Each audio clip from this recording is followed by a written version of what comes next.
Saya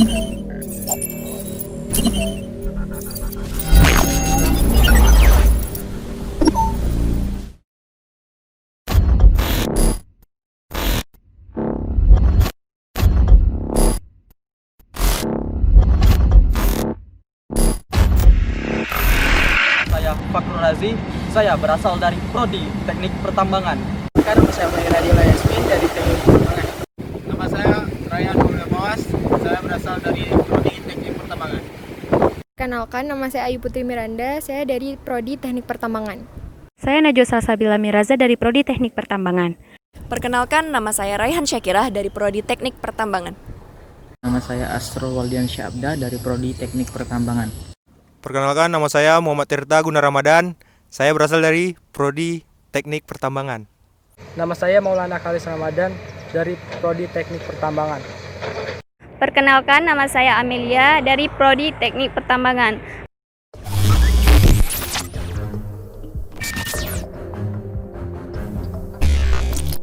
Batu bara adalah suatu batuan sedimen organik berasal dari penguraian sisa berbagai tumbuhan yang merupakan campuran yang heterogen antara senyawa organik dan zat anorganik yang menyatu di bawah beban strata yang menghimpitnya. Batu berasal dari tumbuhan yang mati, kemudian tertutup oleh lapisan batuan sedimen.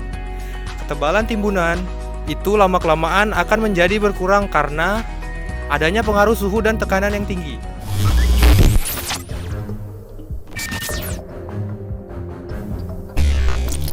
Proses terbentuknya batu bara.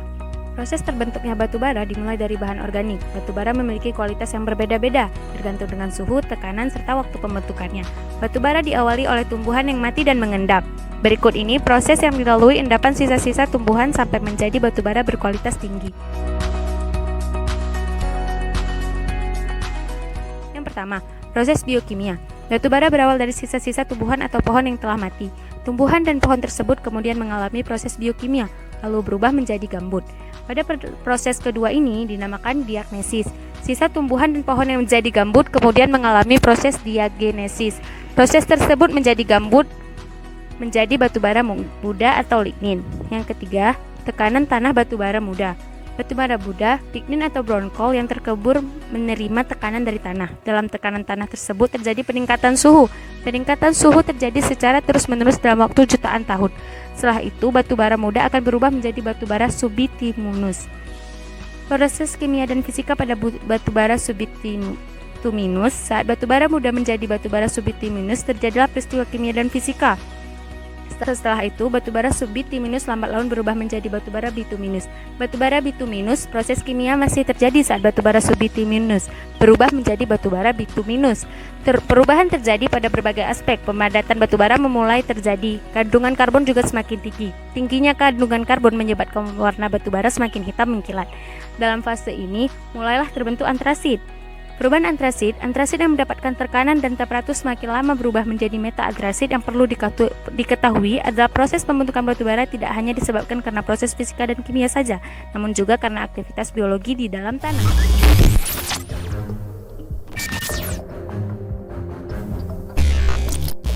Dan jenis batu bara. Berdasarkan tingkat proses pembentukan yang dikontrol oleh tekanan, panas, dan waktu, batu bara umumnya dibagi menjadi 5 kelas. Yang pertama ada antrasit, yang kedua bituminus, yang ketiga subbituminus, yang keempat lignit, dan yang kelima adalah gambut. Antrasit gambarnya seperti ini. Antrasit adalah kelas batu bara tertinggi dengan warna hitam berkilau atau luster metalik, mengandung antara 86% dan 98% unsur karbon dengan kadar air kurang dari 8%. Bituminus gambarnya seperti ini, mengandung 68 sampai 86% unsur karbon dan berkadar air 8 hingga 10% dari beratnya. Kelas batu bara yang paling banyak ditambang di Australia. Yang ketiga ada subbituminus, mengandung sedikit karbon dan banyak air dan oleh karenanya menjadi sumber panas yang kurang efisien dibanding dengan bituminus. Yang keempat ada lignit atau batu bara coklat, adalah batu bara yang sangat lunak yang mengandung air 35 hingga 75% dari beratnya. Dan yang terakhir ada gambut. Gambut berpori-pori dan memiliki kadar air di atas 75% serta nilai kalori yang paling rendah.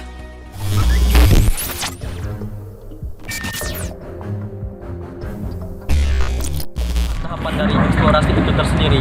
Adapun tahap yang pertama ialah tahap pra-eksplorasi, di mana tahap pra-eksplorasi ini diasumsikan adalah tahap mengenai studi regional, mengenai berapa jumlah dan kelayakan terhadap kondisi lapangan terhadap untuk kita mengecek tool dari information dari sebuah batu sendiri. Adapun alat-alat yang digunakan pada tahap ini adalah ini. Yang pertama itu adalah peta topografi, peta topografi, peta geologi, data bor, dan alat-alat peta seperti peta geofisika lainnya. Selanjutnya kita akan membahas mengenai output yang diinginkan di dalam tahap pra-eksplorasi ini. Nah, diantaranya adalah untuk mengetahui jumlah berapa banyak jumlah batu bara yang terdapat di daerah tersebut. Yang kedua adalah bagaimana kualitas dari batu bara tersebut dan bagaimana kuantitas serta ketebalan dari sebuah batu bara tersebut.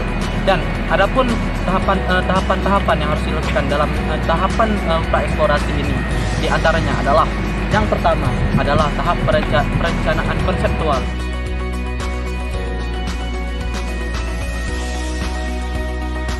Pada tahap perencanaan konseptual ini, seorang insinyur nantinya akan meletakkan ataupun akan melakukan studi literatur mengenai berapa banyak jumlah cadangan batu bara yang ada di daerah tersebut.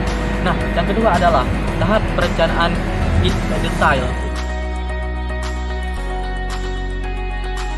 Pada tahap ini, seorang insinyur nantinya akan melakukan pengecekan serta melakukan gambaran. Adakah tempat yang akan dijadikan tempat bor untuk dilakukan kelayakan terhadap pool dari information itu tersendiri. Dan yang ketiga adalah tahap survei tinjau.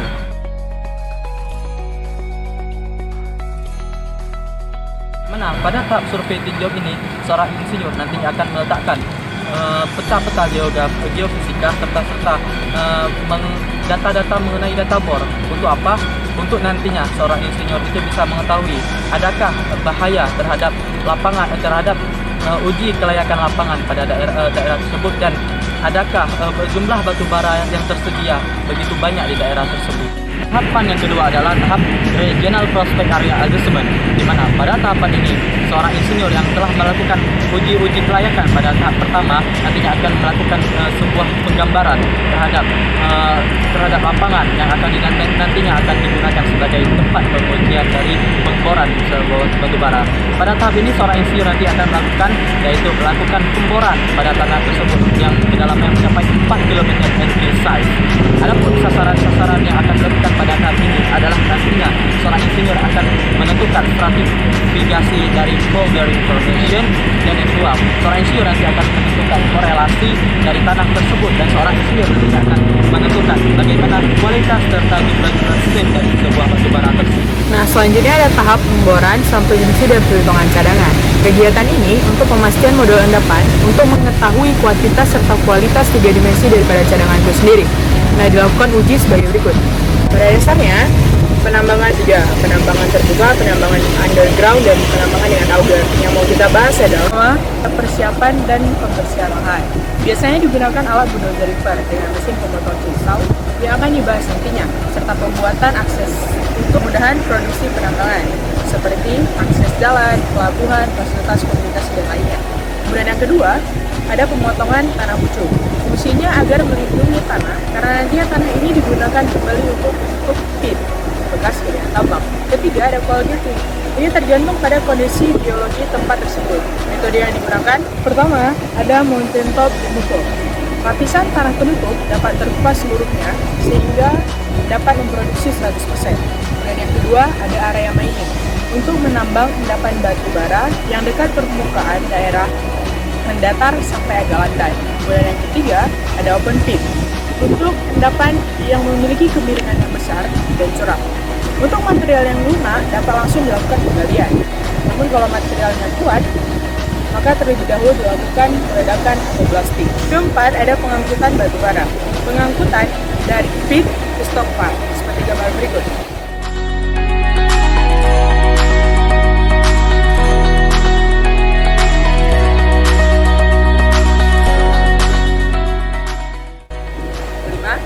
Backfilling. Fungsinya untuk menutup bekas pit agar tidak terjadi lagi kasus seperti ini.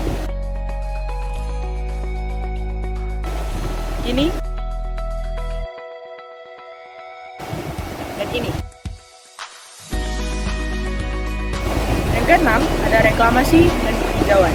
Sesuai dengan peraturan Menteri,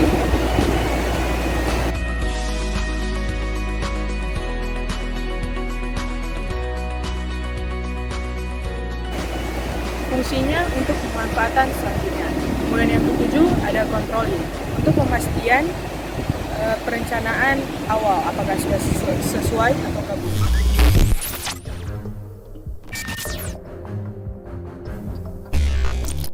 Metode penambangan batubara. Penambangan batubara terbagi menjadi dua, yaitu metode tambang dalam dan metode tambang terbuka. Yang pertama adalah metode tambang dalam.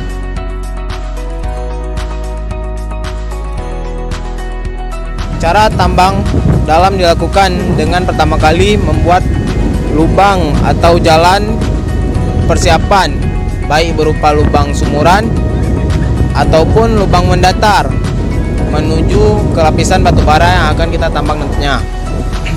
Cara penambangannya dapat dilakukan secara mekanis maupun manual. Secara manual yaitu menggunakan banyak alat yang memakai kekuatan manusia, ataupun secara mekanis yaitu mempergunakan alat sederhana sampai menggunakan sistem elektronis dengan pengendalian jarak jauh. Pada penambangan dalam yang penting dilakukan adalah bagaimana mempertahankan lubang buka seaman mungkin. Hal ini agar terhindarnya dari kemungkinan keruntuhan atap batuan, ambruknya dinding lubang, dan pengelembungan lantai lapisan batubara. Dan yang kedua adalah metode tambang terbuka.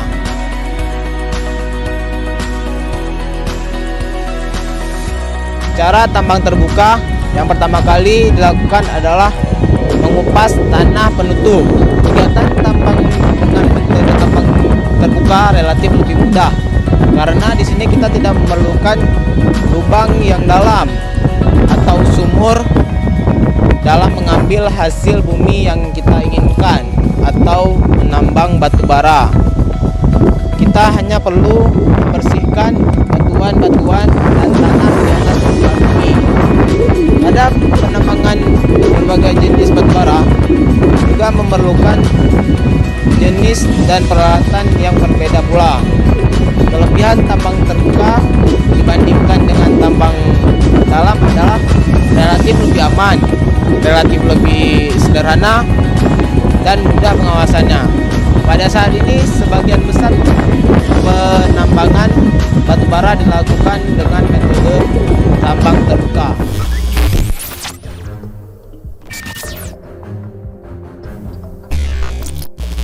Manfaat batubara dalam kehidupan sehari-hari yang pertama sebagai sumber tenaga pembangkit listrik dan yang kedua sebagai penghasil produk gas.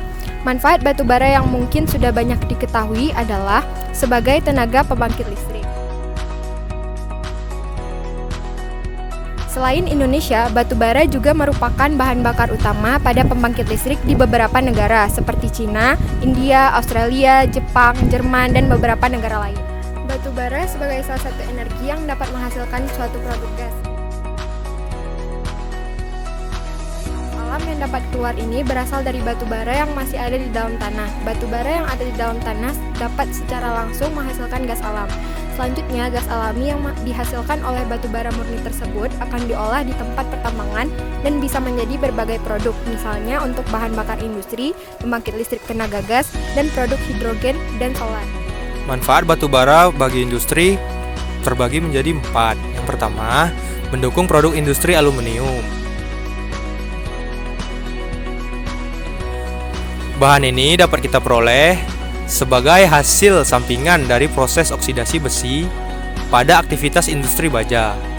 Gas dan panas kokas dari batu bara ini dapat memisahkan beberapa produk baja sehingga dapat menghasilkan produk aluminium yang dipakai untuk berbagai jenis industri seperti industri pertanian, peralatan dapur, konstruksi, serta industri lainnya.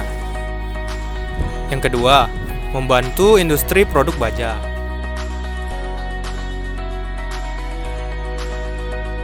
Baja adalah salah satu bahan yang sangat penting bagi kehidupan manusia. Dari baja bisa dihasilkan berbagai macam barang yang bisa membantu kehidupan manusia sehari-hari, seperti peralatan kesehatan, peralatan pertanian, peralatan transportasi, bahkan juga mesin-mesin yang digunakan dalam rumah tangga. Yang ketiga, membantu industri produk semen. Merupakan bahan hasil bumi atau galian yang dapat membantu dalam industri produksi semen, bahkan bisa dikatakan sebagai bahan bakunya. Meskipun bukan sebagai bahan baku dalam hal materialnya, namun batu bara digunakan dalam proses pembakarannya. Yang keempat, membantu industri kereta. Seperti yang sudah dikatakan sebelumnya, bahwa panas yang dihasilkan oleh batu bara ini sangat tinggi sehingga banyak digunakan dalam perindustrian. Manfaat batu bara lainnya yaitu sebagai bahan bakar yang berbentuk cair. Minyak merupakan salah satu bahan bakar yang dibutuhkan oleh orang banyak dan persediaannya akan cepat habis apabila digunakan dengan boros.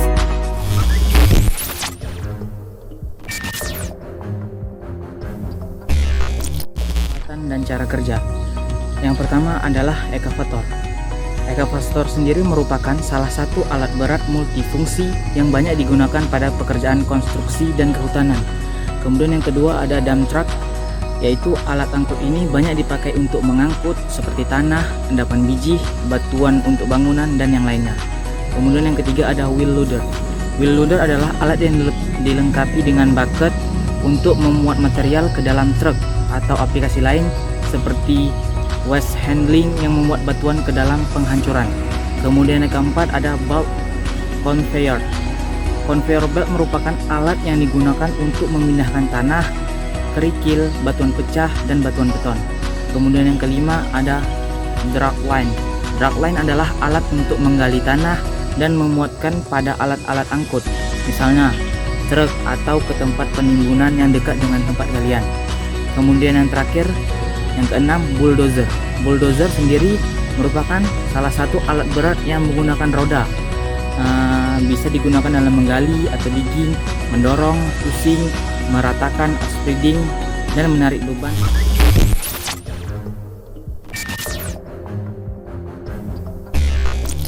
Organisasi dalam pertambangan batu bara.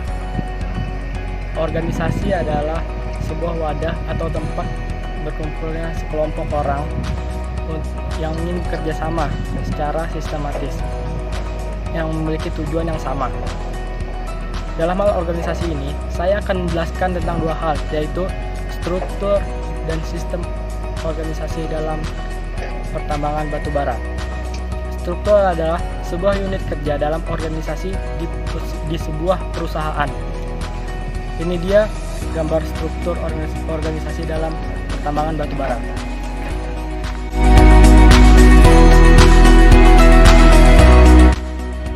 Organisasi pertambangan dipimpin oleh seorang manajer tambang yang bertanggung jawab pada direksi. Manajer tambang atau kepala teknik tambang, dia adalah pemimpin yang tertinggi di lokasi penambangan. Dia juga membawahi 5 divisi organisasi. Yang pertama, divisi perencanaan. Yang kedua, divisi operasi tambang. Yang ketiga, divisi pengolahan. Yang keempat, divisi perawatan lingkungan. Dan yang kelima, divisi administrasi dan keuangan. Masing-masing divisi juga memiliki staf-staf yang membantunya agar mempermudah pekerjaannya. Sistem organisasi dalam pertambangan batu bara. Sistem organisasi adalah suatu kelompok orang yang mempunyai tujuan yang sama. Sistem sendiri dapat didefinisikan sebagai suatu kesatuan yang terdiri dari komponen elemen yang dihubungkan bersama untuk memudahkan aliran informasi, materi, atau energi. Dan sekarang saya akan menjelaskan fungsi dari divisi.